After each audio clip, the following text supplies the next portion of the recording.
Good morning students. पिछले video में हमने पाचन तंत्र व श्वसन तंत्र के बारे में पढ़ा था। दोनों तंत्र के दो वीडियो थे। ये 5वां वीडियो है। इसमें हम परिसंचरण तंत्र या परिवहन तंत्र के बारे में पढ़ेंगे।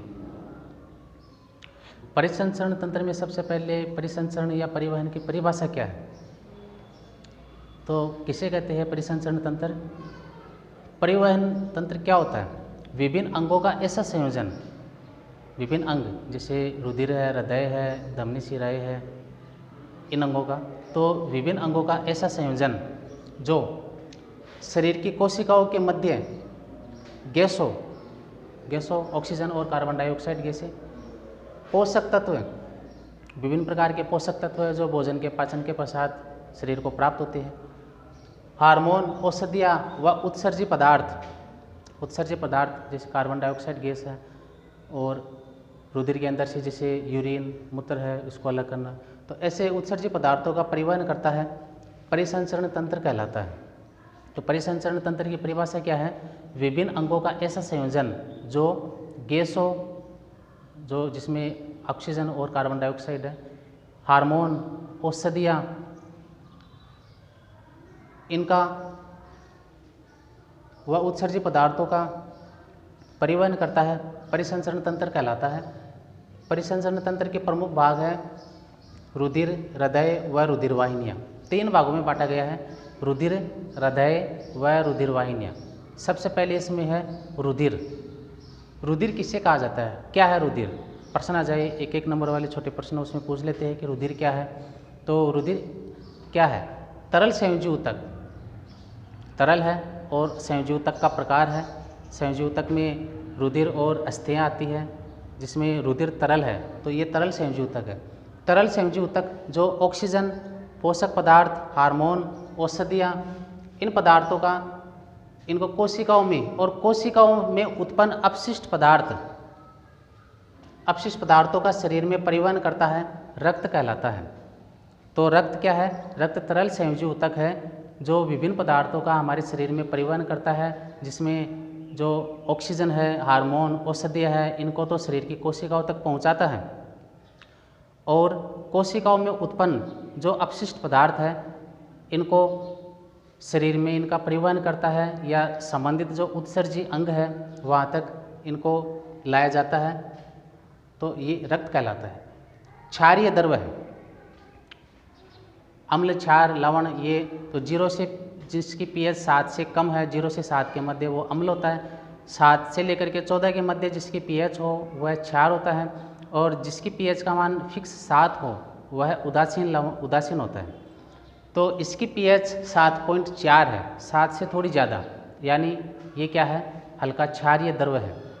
इसका निर्माण अस्थिमज्जा में, बोन मेरो, अस्थिमज्जा, हड्डियाँ है, हड्डियों के मध्य में जो जगह होती है उसमें, अस्थिमज्जा में, भ्रूण की मीजोड्रम से होता है। मीजोड्रम जब निषेचन क्रिया के पश्चात में युग्मनज बनता है, फिर उसमें जब विदलन होता है, तो जो 3 स्तर होते हैं, एक्टोड्रम, मीजोड्रम और एंडोड्रम। तो जो मीजोड्रम है, भ्रूण की मीजोड्रम, इससे इसका निर्माण होता है। स्वाद लवणीय, इसका स्वाद लवणीय है, लवण नमक की तरह का, और इसका लाल रंग हीमोग्लोबिन नामक वर्णक के कारण से होता है। इसके 2 भाग होते हैं, एक तो है तरल भाग प्लाज्मा, और दूसरा है निलंबित रक्त कणिकाएं। निलंबित रक्त कणिकाएं हैं जिसमें RBC, WBC व प्लेटलेट्स, ये निलंबित कणिकाएं हैं। तो परिसंचरण तंत्र की परिभाषा हो गई कि विभिन्न अंगों का ऐसा संयोजन जो शरीर की कोशिकाओं के मध्य गैसें, पोषक तत्व, हार्मोन, औषधियाँ व उत्सर्जी पदार्थों का परिवहन करता है, परिसंचरण तंत्र कहलाता है। इसके मुख्य भाग बता दिए गए हैं, रुधिर, हृदय और रुधिर वाहिनियाँ। सबसे पहले इसमें रुधिर के बारे में पढ़ेंगे। रुधिर क्या है? तो रुधिर क्या है? रुधिर तरल संयोजी ऊतक है जो ऑक्सीजन, हार्मोन, पोषक पदार्थ आदि को कोशिकाओं में और कोशिकाओं में उत्पन्न जो अपशिष्ट पदार्थ है, इनका शरीर में परिवहन करता है, रक्त कहलाता है। रक्त के बारे में कुछ विशेषताएं, रक्त क्षारीय है यानी इसकी पीएच का मान 7.4 है। ये काफ़ी बार पूछा जाता है प्रश्न, रुधिर की पीएच का मान कितना होता है। इसका निर्माण कहाँ होता है? इसका निर्माण अस्थिमज्जा में होता है और अस्थिमज्जा में किससे होता है? भ्रूण की मेसोडर्म से। स्वाद लवणीय होता है और लाल रंग इसका हीमोग्लोबिन नामक वर्ण के कारण होता है। और इसके दो भाग बता दिए गए, तरल भाग प्लाज्मा और निलंबित रुधिर कणिकाएं। अब रुधिर का पहला भाग है तरल भाग प्लाज्मा है, इसके बारे में देखो।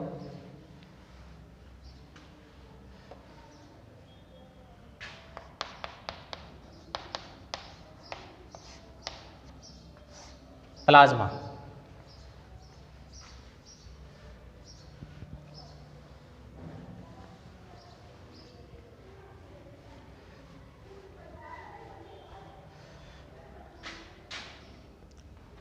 यह हल्के पीले रंग का द्रव है, हल्के पीले रंग का। और इसका हल्का पीला रंग किसके कारण से होता है? यानी इसमें बिलिरुबिन, बिलिवर्डिन व कैरोटीन नामक वर्णक पाए जाते हैं। प्लाज्मा में बिलिरुबिन, बिलिवर्डिन व कैरोटीन नामक वर्णक पाए जाते हैं, जिसके कारण इसका रंग है वो हल्का पीला होता है। यह कुल रक्त का 55 से 60% भाग होता है। कुल रक्त है उसका 55 से 60% भाग तो प्लाज्मा होता है और 40 से 45% भाग है ये होता है रक्त कणिकाएं। 55 से 60% भाग प्लाज्मा है और इस 55 से 60% भाग में क्या पाए जाते हैं? इसमें भी लगभग 92% जल पाया जाता है और शेष 8% भाग में कार्बनिक व अकार्बनिक पदार्थ पाए जाते हैं। कार्बनिक पदार्थ विभिन्न प्रकार के जो प्रोटीन्स है, हाइड्रोकार्बन, एंजाइम वगैरह है, ये अकार्बनिक पदार्थ में सोडियम, पोटेशियम जो लवण वगैरह है ये मिलकर के ये 8% भाग बनाते हैं और 92% भाग इसमें जल होता है। और इसका कार्य क्या है? कार्य वही है जो रुधिर का कार्य है, हार्मोन, औषधियाँ,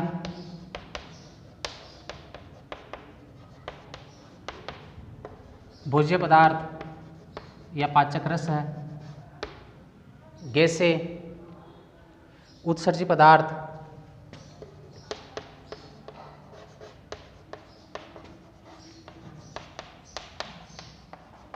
इनका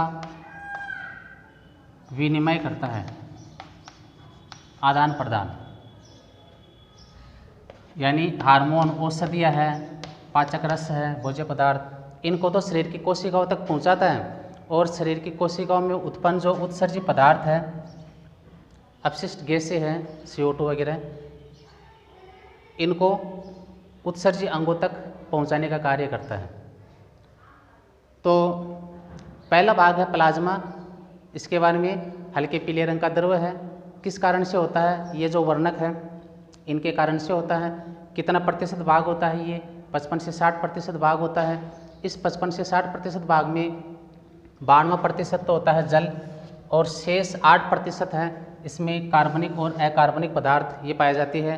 अकार्बनिक पदार्थों में विभिन्न प्रकार के जो लवण वगैरह है, सोडियम, पोटेशियम है, कार्बोनेट लवण वगैरह, ये इसमें आ जाती है। कार्य आपको बता ही दिया, हार्मोन, औषधियाँ, भोज्य पदार्थ है, इनको कोशिकाओं तक पहुंचाना और कोशिकाओं में उत्पन्न उत्सर्जी पदार्थ व गैसें है, इनको उत्सर्जी अंगों तक पहुंचाना या इनका शरीर में परिवहन करना। इसके बाद में है दूसरा भाग, निलंबित रक्त कणिकाएं।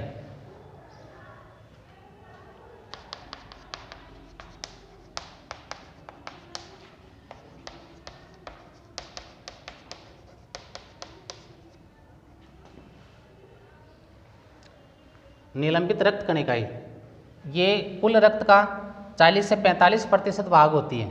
निलंबित रक्त कणिकाएं 3 प्रकार की होती है। ये 40 से 45% भाग बनाती है कुल रक्त का, और 3 प्रकार की है ये। लाल रक्त कणिकाएं आरबीसी, रेड ब्लड कॉर्पुकल्स डब्ल्यूबीसी, श्वेत रक्त कणिकाएं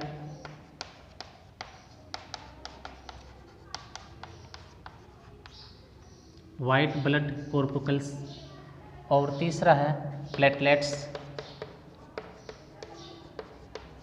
या बिंबाणु।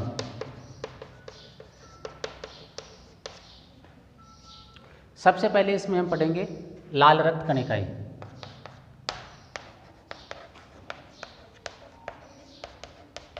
आरबीसी,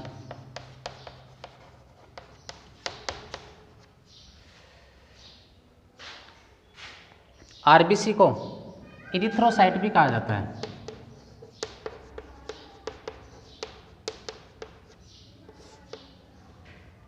आरबीसी को इरिथ्रोसाइट, डब्ल्यूबीसी को ल्यूकोसाइट, और प्लेटलेट्स या बिंबाणु है इसको थ्रोम्बोसाइट कहा जाता है। तो इरिथ्रोसाइट इसका नाम है। और कुल रक्त कणिकाओं का जो 40 से 45% भाग है इनका, ये 99% भाग बनाती है कुल रक्त कणिकाओं का।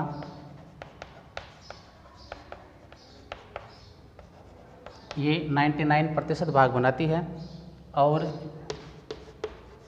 हीमोग्लोबिन नामक वर्णक के कारण इसका रंग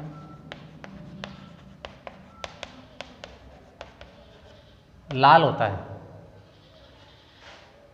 केंद्रक अनुपस्थित होता है।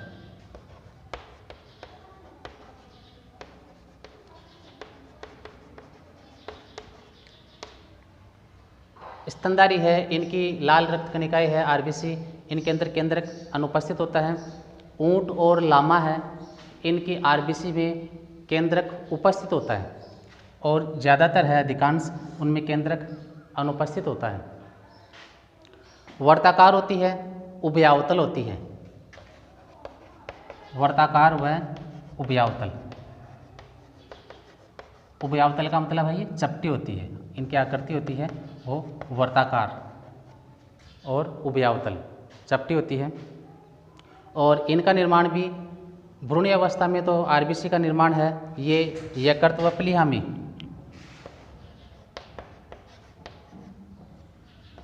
भ्रूणीय अवस्था में आरबीसी का निर्माण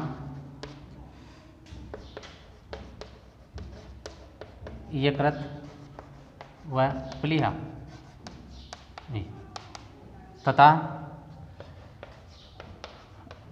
वयस्क अवस्था में इसका निर्माण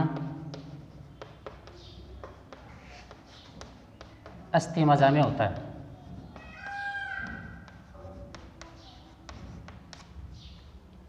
ये हो गया लाल रक्त कणिकाओं के बारे में। रेड ब्लड कॉर्पुकल्स प्लाज्मा भाग तो बना लेता है 55 से 60% भाग, और ये निलंबित रक्त कणिकाएं हैं 40 से 45% भाग। ये 3 प्रकार की बता दी गई है, जिसमें सबसे पहले आरबीसी है, एरिथ्रोसाइट भी कहा जाता है। ये 99% भाग बनाती है कणिकाओं का। हीमोग्लोबिन वर्णक के कारण इसका रंग लाल होता है। केंद्रक अनुपस्थित होता है। केवल ऊंट और लामा है उनकी आरबीसी में केंद्रक उपस्थित होता है। आकृति वर्ताकार व उभयावतल होती है। और भ्रूणीय अवस्था में इसका निर्माण यकृत व प्लीहा में, और वयस्क अवस्था में इसका निर्माण अस्थि मज्जा में होता है। इसके बाद में है डब्ल्यूबीसी।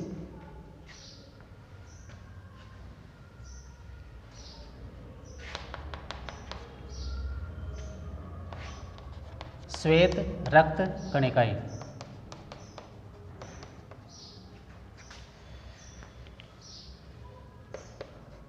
White blood कॉर्पुकल्स। श्वेत रक्त कणिकाओं को श्वेत रक्त कणिकाएं क्यों कहती है?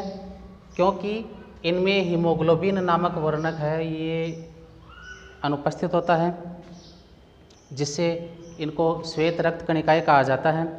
ये रंगहीन होती है, केंद्रक युक्त होती है, रंगहीन, इनका कोई रंग नहीं होता है, वह केंद्रक उपस्थित होता है इनमें। और हीमोग्लोबिन वर्णक अनुपस्थित होने के कारण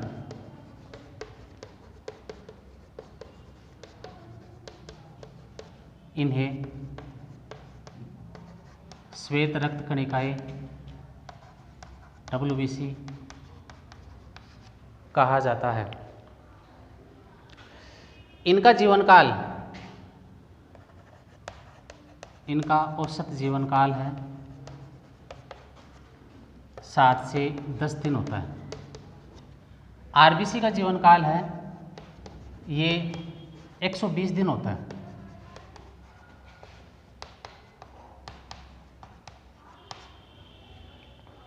और WBC का जीवनकाल है ये 7 से 10 दिन होता है। ये प्रतिरक्षा तंत्र का निर्माण करती है।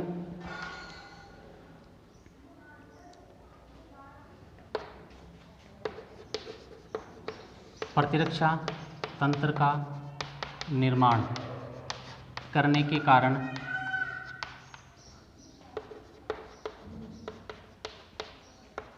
इनको शरीर के सैनिक भी कहा जाता है।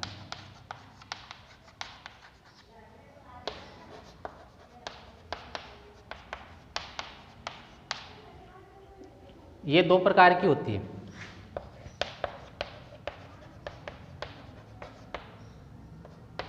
एक तो है कणिकामय और दूसरी है अकणिकामय। कणिकामय,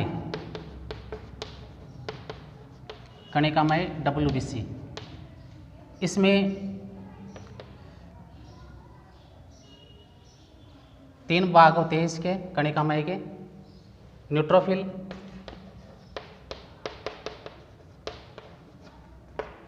बेसोफिल व इओसिनोफिल। और अकणिकामय, अकणिकामय WBC, इसके 2 भाग होते हैं। इसके तो 3 भाग और इसके होते हैं 2 भाग। एक तो है मोनोसाइट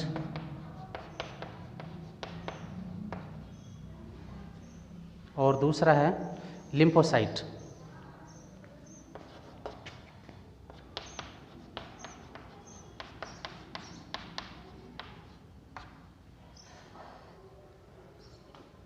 ये हो गया WBC के बारे में।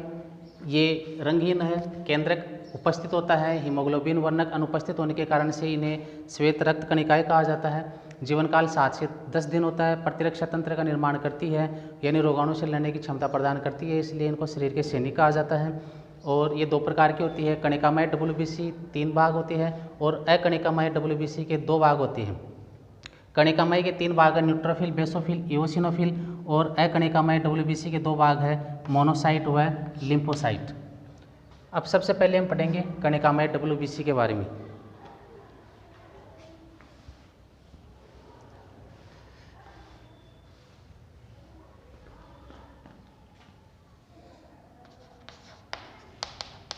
कणिकामय WBC,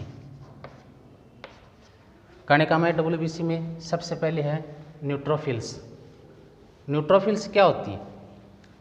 ये संख्या में सबसे ज़्यादा पाए जाने वाली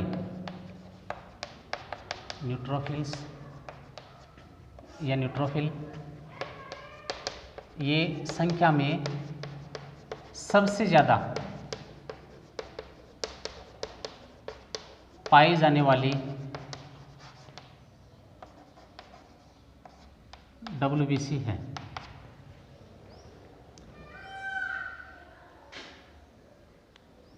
दूसरा है बेसोफिल। ये सबसे छोटे आकार की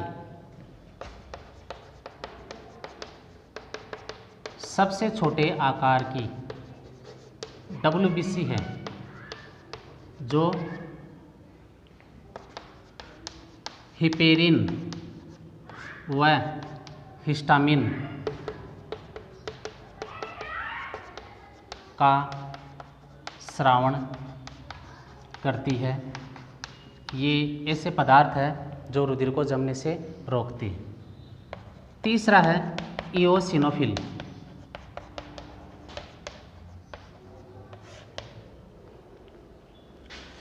ये WBC का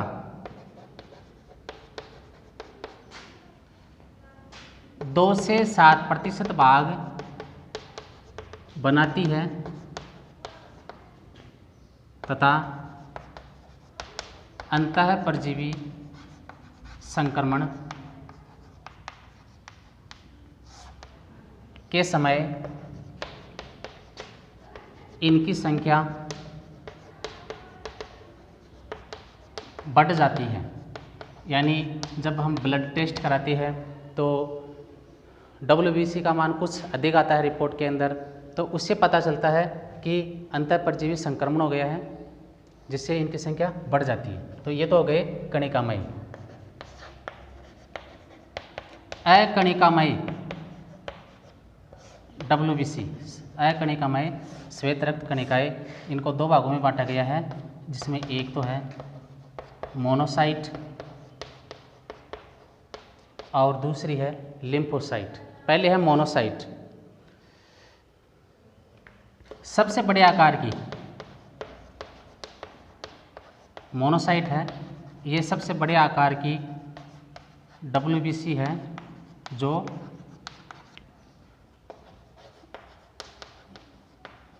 जीवाणुओं का भक्षण करती है, जीवाणुओं को ये नष्ट करती है। और दूसरा है लिम्फोसाइट।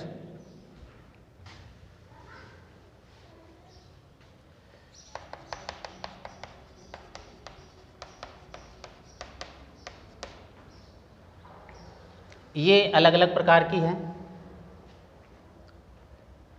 ये T लिम्फोसाइट, B लिम्फोसाइट व प्राकृतिक मारक कोशिका है लिम्फोसाइट। ये क्या करती है? ये प्रतिरक्षा तंत्र हेतु एंटीबॉडीज का निर्माण करती है।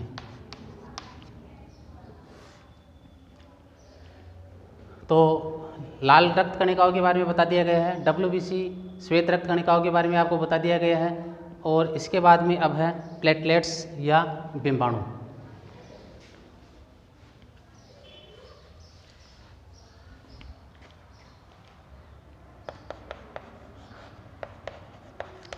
प्लेटलेट्स या बिंबाणु।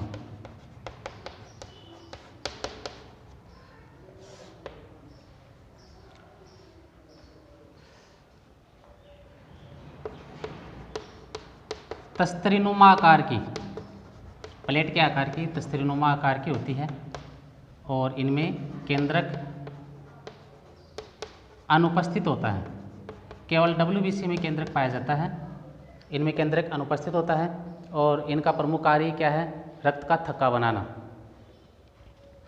कार्य क्या है इनका? चोट लगने पर रक्त का थक्का बनाना। रक्त का थक्का किस प्रकार से बनता है? चोट लगने पर रुधिर में उपस्थित जो फाइब्रिनोजन प्रोटीन है, फाइब्रिनोजन प्रोटीन, ये जब वायु के संपर्क में आता है तो ये सूख करके फट जाता है और सूख करके रेशे बनाता है, फाइब्रिन में परिवर्तित हो जाता है।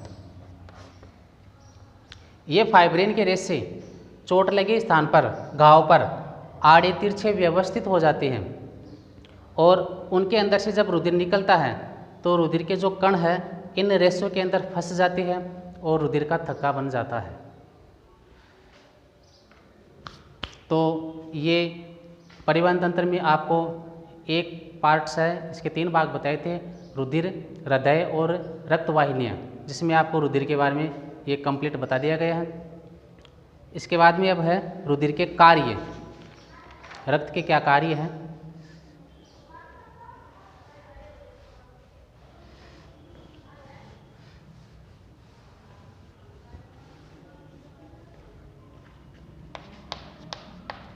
रक्त के कार्य, सबसे पहला कार्य क्या है रुधिर का? O2 व CO2 का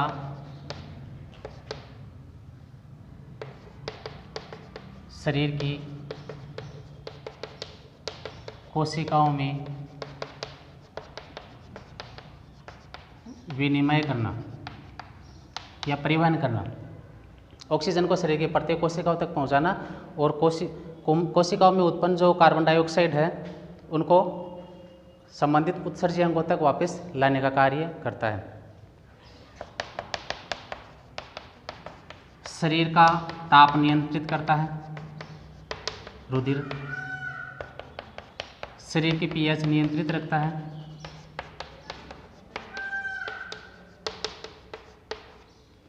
रुधिर की पीएच 7.4 बताई गई थी और हमारे शरीर की जो क्रियाएं हैं, क्रियाविधि जो भी होती है वो इसी क्षारीय पीएच या 7.4 जो पीएच है इस परास में ये कार्य करती है। इसके बाद में अगला कार्य है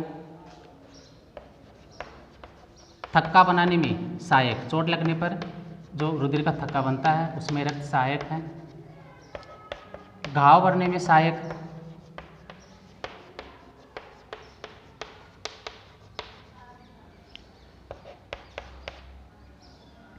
रोगों के निदान में सहायक, बीमार होने पर डॉक्टर है जो ब्लड रिपोर्ट के लिए जो बताता है तो उसमें वो देख करके ये पता लगा लेता है कि कौन सी बीमारी है जिससे उपचार प्रक्रिया आसान हो जाती है।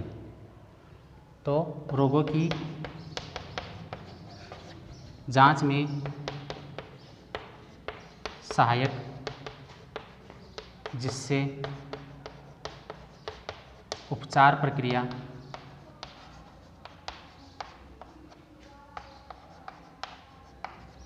सरल हो जाती है। और 7वां कार्य है शरीर में जल की मात्रा का नियमन करना,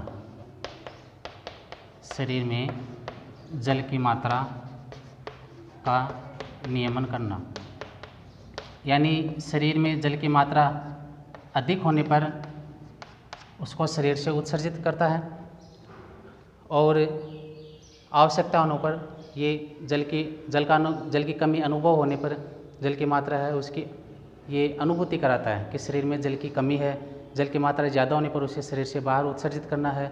इन सभी कार्यों में ये रुधिर सहायक है। पोषक तत्व हार्मोनों का परिवहन करना, पोषक तत्वों, हार्मोनों, औषधियों आदि का परिवहन करना।